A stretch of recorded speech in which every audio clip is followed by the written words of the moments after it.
Cheikh Omar. oui. Cheikh Assemblée nationale daal dinay adopté loi bi jëm ci les lanceurs d'alerte. waaw c'est-à-dire ci loi boobu rek. oui. je crois que globalement dafa am ay mbir yoo xam ne bu ko nit defee. wala mu jàpp ni day indi loi boobu mën nga am ci moom njort. n'est-ce pas jawrin waaw. parce que li ñu ñëw ne lanceur d'alerte xam nga toog naa fi ma ne ànduma ak yenn pratique yi yoo xam dama ko gisoon maanaam jëwriñ yor téléphone am rek romb ay immeuble filmé rek ne diw sàcc la moo ko moom xam nga loolu du lanceur d'alerte. et li ko sooke Ousmane Sonko ci boppam lanceur d'alerte la dikkee sénégalais yi lanceur d'alerte boobu mu nekkoon. ci la woon sénégalais jikkoom ci la woon sénégalais ay valeur bañ na ko kii nii kat. kii di dénoncer des pratiques de corruption. dans l'administration te fi mu nekkoon ci administration bokk na fi gën a corruptogène fi ëpp corruption. bokk na ci. lan la impôt domaine wàllu suuf si wàllu lempo gi. moom mu mun a toog fëgg dënnam ni fukki at ak juróom. lekkul fukki dërëmu. kenn. gisoo kenn ku taxaw ne lekk na sama fukki dërëm au contraire da ngay gis ay hommes d'affaires yu ñëw ne la di ñu seqee ak moom gis nañ ci moom njub la dernière preuve je crois Serigne Mboup laa dégg mu koy seedee. Macky yu fay tamit seede na ko ci. Macky yu fay ak keneen ak keneen kon kooku moonte dafa am loo fàtte Sonko kañ lañ ko raje ak ku ko raje 2016 lu taxaw ñu raje ko. dafa nekk ci administration gis yenn pratique yi mu koy dénoncer. oui. kon kooku nekk ci administration jub ba gis njubadi di ko wax.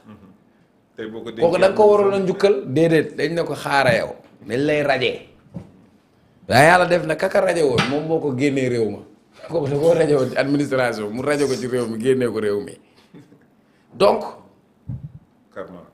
loolu lum la woon kon am nañ ce souci de transparence dans l'esprit c'est quoi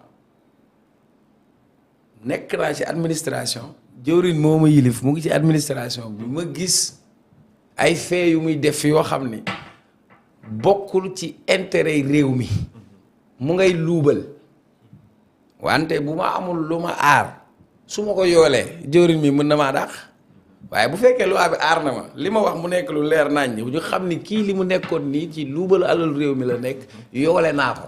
loolu mooy dans l'esprit kon transparence bonne gouvernance lutte contre la corruption tegal sa baaraam foofu nga ñëwaat nga ne ban loi. mooy accès ci information.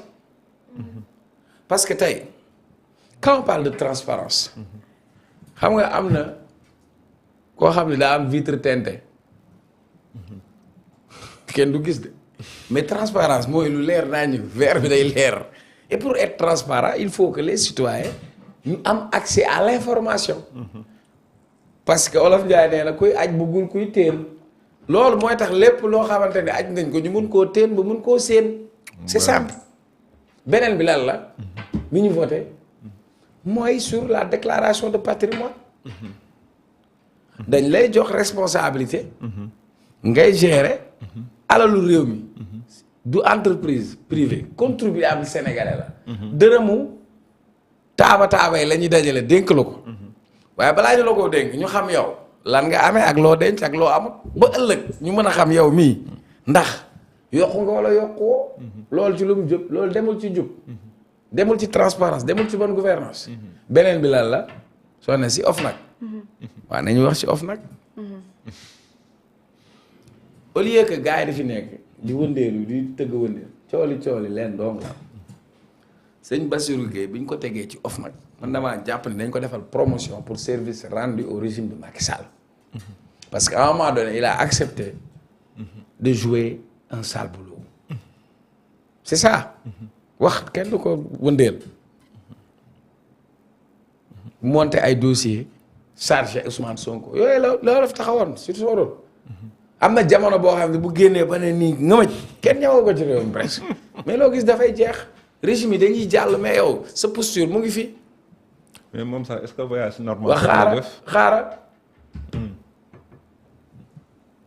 mu ñëw ñu teg ko OFNAC man maa dégg kenn nettaliwu ma.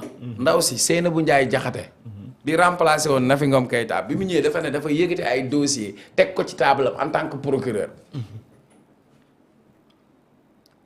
yënguwu ci doxu ci mooy temps dossier sous le coude. mais texte yi OFNAC yi.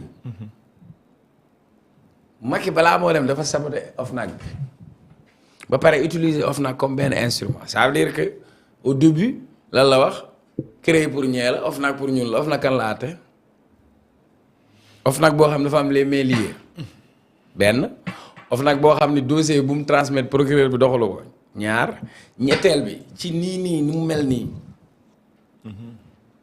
pôle judiciaire et financier wala yeneen enquête bis bu ñu jógee bu OFNAC jógee bee day niil te OFNAC bi kooku OFNAC bi en quelque sorte dafa dem ba nekk entrave ensuite moom poste bi mu nekkoon mandat lañ ko fa tegal boo xamante ni fii ak bàyyi wut mënoo koo wàccee léegi li xale naan këppatal loolu dong la amul ay gis nga yu fi ne di expliquer naan non lii xoola këppatal la am la këppatal boole ko moo léegi nag comme moom démissionné wul te mënoo koo tëbal da ngay dem réformer affaire bi boo defee affaire bi réforme mu tëb OFNAC ba tëb nga créer beneen loolu mooy wax ci léegi nag. 16 ba tëb. ñii ma la wax nii yëpp. c'est lié à quoi? Lutte contre la corruption, la concussion, la bonne gouvernance. Maintenant, moi j'ai été très séduit par un député de PASTEF xaw ma ko woon mësuma ko gis xaw ma sax tur tey laa ko découvrir déglu waa ji xam nga. andi loi yi pour xeex la système.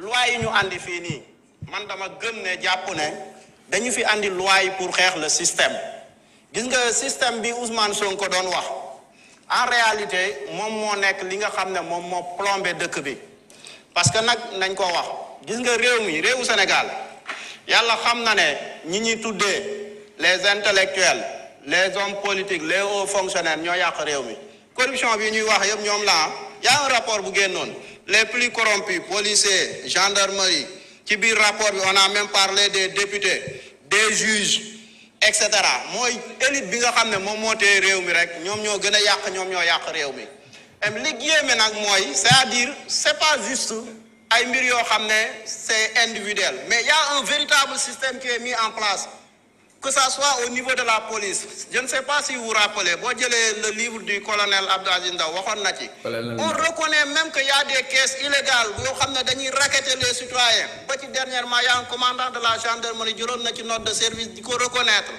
monsieur le ministre est-ce que lanceur d'alerte bi ñuy voter dana permettre yooyu noonu dañ man waxoon naa ko en commission corruption bi gën a mal qui me fait le plus mal mooy la corruption sur la voie publique da ngay gis yenn actes yi yow da ngay yéemu sax moi j'ai été une fois témoin d'un acte benn oto bu ñëw apprenti bi policier bi di ko nu mu tuddati siffler pour mu arrêter mu naan chauffeur bul arrêter avancer samp naa depuis tey ci suba vous vous rendez non c'est des phénomènes yu am c'est la réalité te ku ko wax nag li ma gën a naqari mooy ku ko wax on cherche à te créer des problèmes c'est-à-dire au Sénégal les gens dañu ñemewul souvent di wax véritablement li nekk loolu moo ne ni ma ko waxee au niveau de la police noonu la amee dans les tribunaux nous on a été en prison gis nañ ay nit ñoo xam ne dañuy dem ils corrompent des juges d'instruction et autres pour ñuy gaawal seeni dossiers c'est des réalités au niveau de l'administration ngay régler un dossier da ngay dugg benn ministère fekk ku cravate sol kiyam et tout à la limite yow par la suite da nga koy xeeb sax parce que mu ngi xaar benn 5000 francs ci yow et autres c'est ça la réalité dans ce pays te ma gëm et Sonko l'avait dit bi muy wax dans son livre Solution chapitre à l'origine du mal le système mu ngi naan le système dont il s'agit est pernicieux c'est un piège tentaculaire à plusieurs têtes c'est d'ailleurs une erreur monumentale de l'identifier à ce seul composant politique booba léegi bi ñuy wax ñu ngi naan loi yi ñu fi teg pour bon en résumé man mosuma xawma député bi mais tey laa ko xam Thomas Faye la tudd mais dafa résumé situation bi corruption bi ci tali bi corruption ci sunu administration corruption ci douane dafa dem ba nekk góomu robaale Sénégal dafa dem ba ñu accepté ko bu ñuy wax sax loxoy kajoor day weesaloo bàyyi fi njugu guro ataaya bi nag këyit booy wut moo tax ñu war a gaaw ci digitaliser. digitaliser ba pare éviter xaalis di ko jokkalante ci circulation bi. mu ngi noonu. mais xam nga moom sax li mu wax ci kaw tali bi la wax circulation ça c'est le moyen corruption bi la sax. mais bu mag a mag bi. livre bi mu wax nii le colonel Abdoul Aziz Ndaw yàlla dafa def dama liiroon livre am bi yàgg na mais bi ma ko liiree j'étais tellement séduit tellement charmé par la profondeur de ses écritures. ñi nekk ci armée bi kenn daa ko leen jàng. ma lire tome 1 lire tome 2 gis c'est au fait d'armes ci ngay xamee ni gendarmerie sénégalaise armée sénégalaise ay jàmbaar lañ muy expliquer Libéria bi ñu fa demee bi Nigéria amee problème ci position par rapport aux rebelles Sénégal ñëw régler lool mais fait de corruption yi mu doon dénoncer ñu jël ko tëj ko c'est-à-dire ki dénoncé au lieu ñu lijjanti loolu moom lañ te am na benn image benn waaju photo woon benn scooter bu ñu defoon ay téeméer mu filmé woon policier yi ci jamono boobu teewuñu policier ba waaju filmé lañ demoon te da nga dañ dem ba corruption yi dem ba quelque chose qu'on accepte même dans nos gènes. Et c'est inacceptable. te ça vient d'un député de PASTEF qui vient pour dénoncer cela ce Thomas Faye je ne le connais pas. En tout cas, j'ai été très séduit, très fier de son discours. Et là, le vrai débat, on peut avoir des textes, on peut avoir les meilleurs textes, mais il faudra les appliquer. D'accord Cheikh Omar nan nga déggee kàddu yi nga xamante ni maître Aïssata Tall Sall yëkkati na ko moom tamit ci assemblée bi di xamle ni section bi amu fi woon place am mënoon nañ bàyyi rek cours normal des choses ñu doog di koy xool lii yëpp rek. lenn rek ka tax a jóg mooy politique ak dal ci kaw Serigne Bassirou Gueye mi jiite woon OFNAC. xam nga ñoom seen wax la député Pastef wax nañ ñoom wax nañ man maa la wax man. këppatal xam nga luy këppatal. c'est ça wax jarul wiir yi. xanaa déggoo li ma la wax yow Macky Sall moo modifié OFNAC bi jël Serigne Bassirou Gueye dëj ko fa président Sénégal mënu faa dindi Serigne Bassirou Gueye te mandat ba jeexul ñu verrouiller loolu léegi la meilleure façon de déverrouiller comme moom am na booy nekk ci situation waroo xaar ñuy seppi sa loxo ci ndab laa moom démissionné wul da nga koy këppatal këppatal mooy réformer wekki loolu benn la beneen bi moom li mu wax naan session bi mënoon nañ bàyyi les choses ñoom bu fekkoon dañoo nekkoon fii à la normale kon duñ fi jógee ñoom ñàkk a normaliser moo tax ñu jëlee leen fi beneen bi moom li mu amoon oser rêver finalement son rêve est devenu cauchemar et son cauchemar aujourd'hui c'est Ousmane Sonko parce que Sonko les a tous mis à la retraite politique loolu mooy débat bi le vrai débat. Ahmed Aïssata Tall Sall. da ngaa bëgg ku lay yokkal ay wax rek li ma la wax nii dégg nga ko bu baax. càmmiñu bari ñi nekk ci retraite man. soxna si dama la bëgg a wax. lu ko def càmmiñul baat yow. dama la bëgg a wax ni gis nga. Ousmane Sonko bi mu ñëwee.